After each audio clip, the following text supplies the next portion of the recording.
nonton. Nonton. Oh iya. Nah, Buka dan Sore ini merupakan tetralogi dari novel yang pertamanya yaitu Laskar Pelangi. Yang kedua Sang Pemimpi, ketiga Edensor, dan keempat adalah Maria Karpo. Oke, nah ini adalah buku ketiga karangan Andrea Hirata. Ilustrator sampulnya adalah Andreas Kusuma Hadi. Jadi di novel ini menceritakan tentang kehidupan Ikal dan Arai, sepasang sahabat gitu ya, yang berkelana dan meraih mimpinya hingga dia berkuliah di Paris di Eropa. Baik, selanjutnya ada Mas udah pernah nonton filmnya juga belum? Udah. Oh ya, ini alhamdulillah difilmkan ya oleh Mizan juga ya Miss ya. Jadi Mizan ini keluarganya Azwadi. Jadi dari Laskar Pelangi, Sang Pemimpi hingga Edensor itu difilmkan oleh Mizan. Di mana milik Pak Haidar juga ya gitu.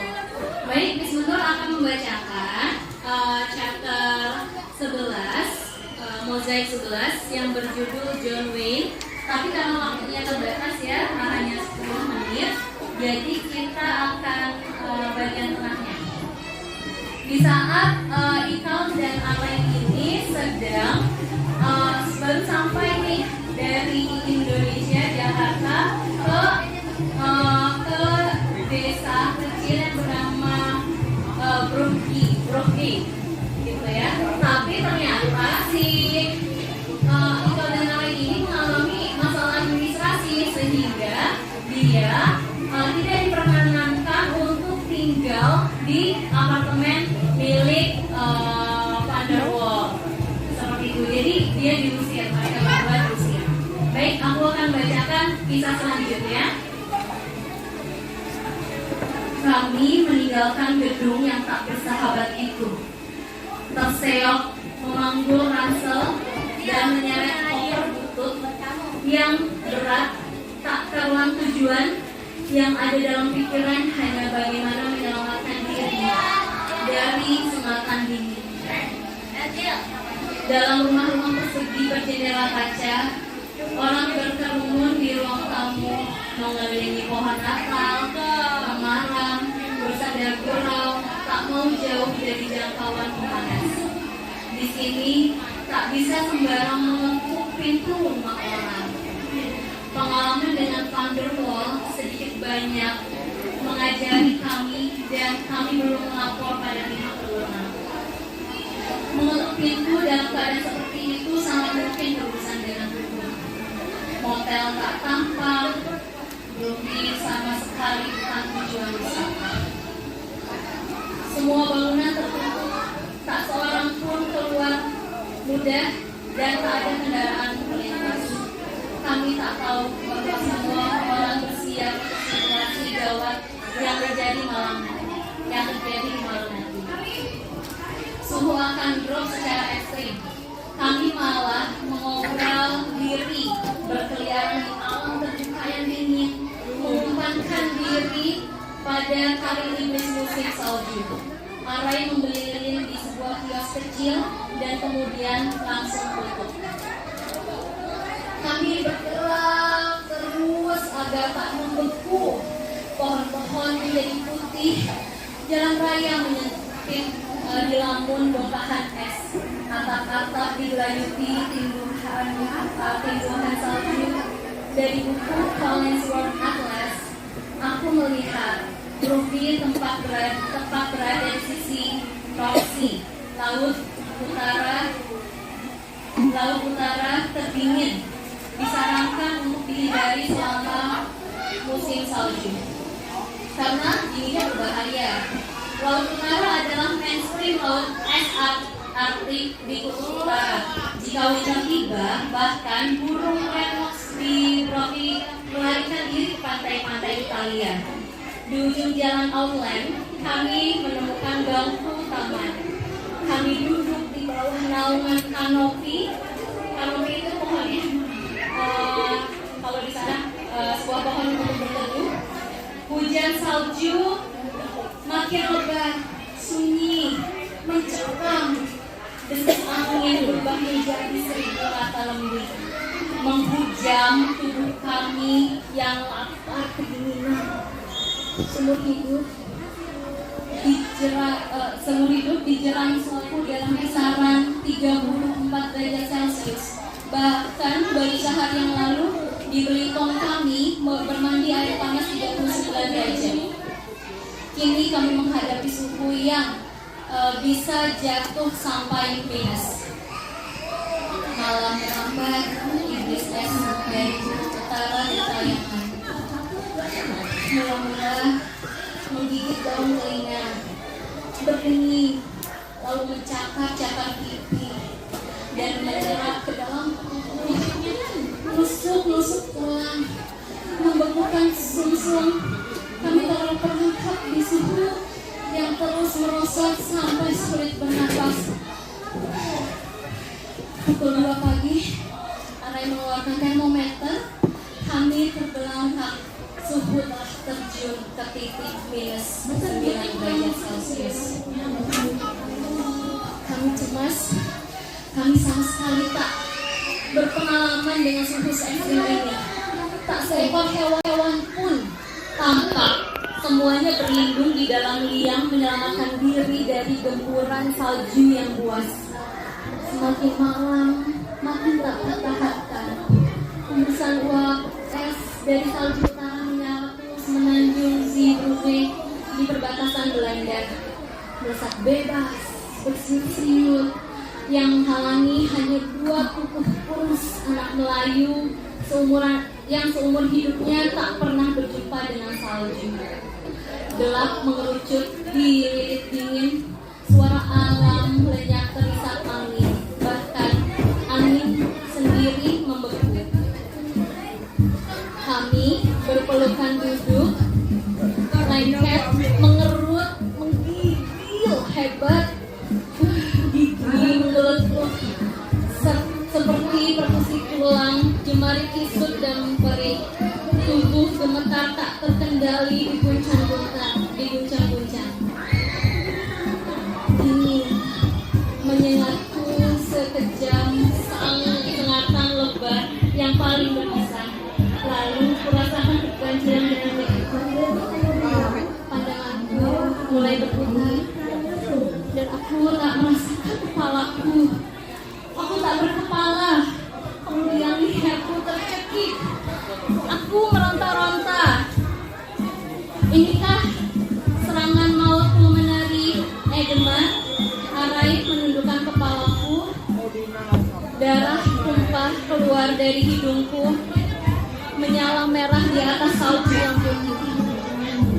Aku menghirup sedikit oksigen lalu tercekik.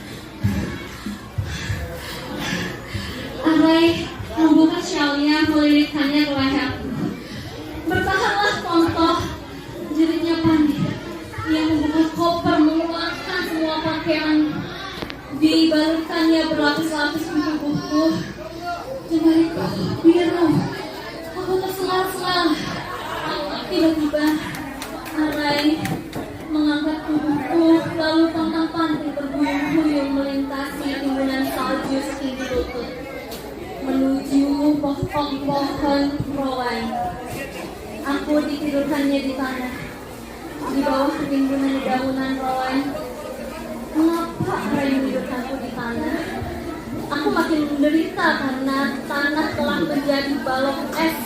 Aneh sekali ini Arai. Apakah ia kalut dan menjadi gila karena tahu aku akan tewas? Tindakan Arai makin ganjil. Ia menimbuniku dengan daun-daun rowan. Apa yang kau lakukan, Ranger? Ia tak menjawab. Wajahnya cemas, mulutnya komat kamit, matanya sembar. Ia terus menimbuniku dengan daun dan tak mencegahnya karena seluruh sendi tubuhku lumpuh. Arai menghibah-hibah. Bertahanlah, Tontoh. Jangan pergi, jangan takluk. Namun tubuhku semakin lemah. Lorong putih berkelebat dalam pandanganku. Beginilah rasanya Kesadaranku timbul tenggelam. Aku berusaha menguatkan diri. Aku tak mau mati. Tak mau mati konyol seperti ini di hari pertama petualanganku. Aku masih ingin mengelana Eropa sampai ke Afrika. Aku mau kuliah di Sorbonne. Aku belum menemukan Alim. Alim belum kuat-kuat dan matanya meleleh. Bangun, bangun. Aku tahu sesuatu yang fatal akan menimpaku. Suhu mungkin telah jatuh sampai minus belasan derajat. Aku kan tak tertolong. Detik demi detik merayap. Lawang putih yang berkelebat itu padam, gelap, senyap. Kemudian pelan-pelan terjadi keajaiban. Hawa hangat yang halus bergeser di punggungku. Daun-daun busuk yang ditimbulkan Arai ke sekujur tubuhku seakan meluapiku. Arai melihat perubahan itu. Ia kembali menimbuniku dengan daun rowan. Kesadaranku berangsur pulih. Detak jantungku kembali normal. Sedikit demi sedikit kukumpulkan lagi nyawaku. Aku takjub menatap Arai.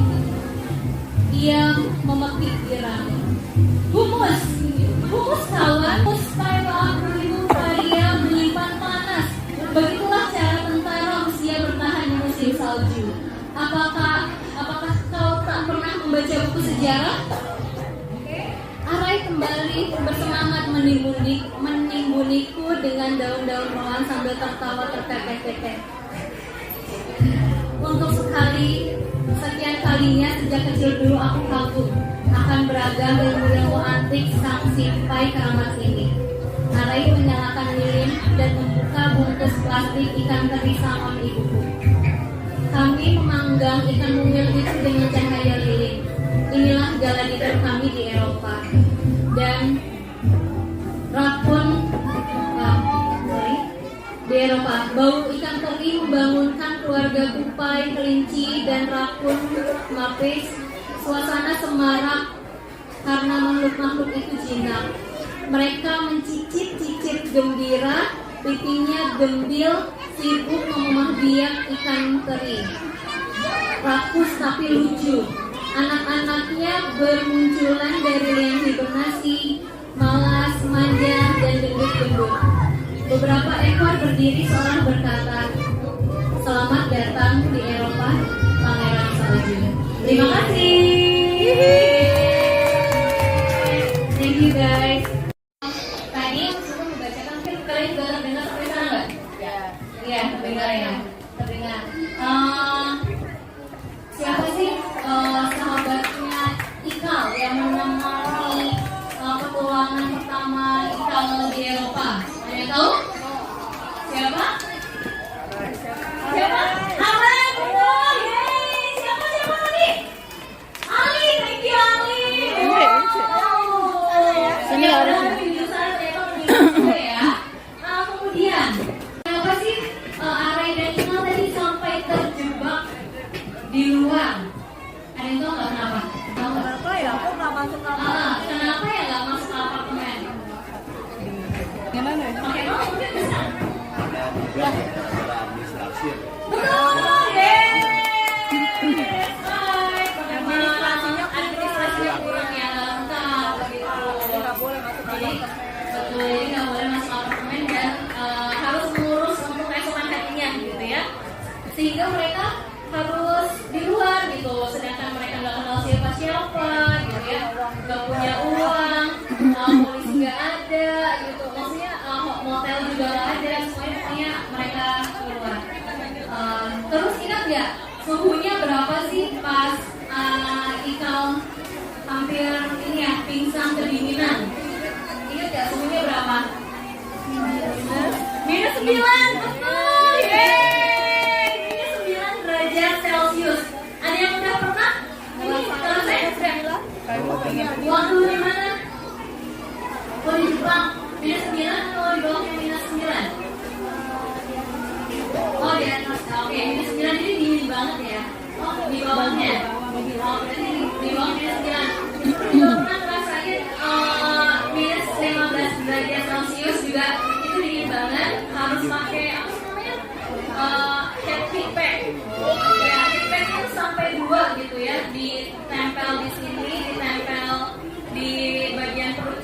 Jadi bener-bener dingin. Kebayangkan mereka cuma punya lilin gitu ya, punya lilin kecil, dan itu juga fungsinya bukan untuk menghangatkan, untuk masak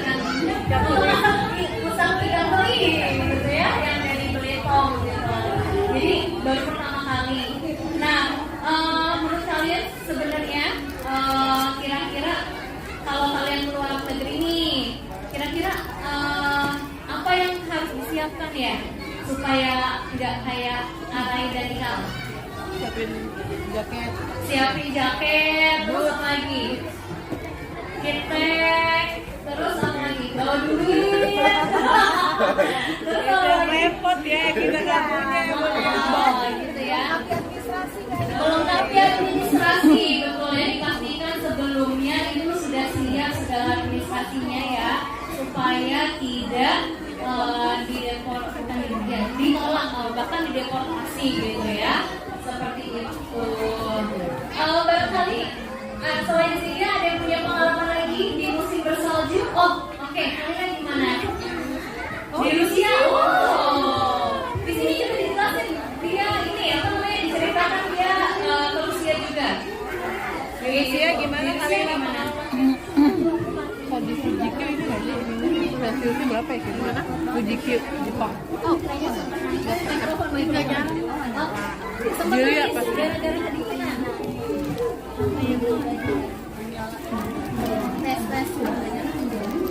Tes. Coba gimana kalian? Oh, ceritain dong. Ini ceritain pengalaman di musim dingin di Rusia.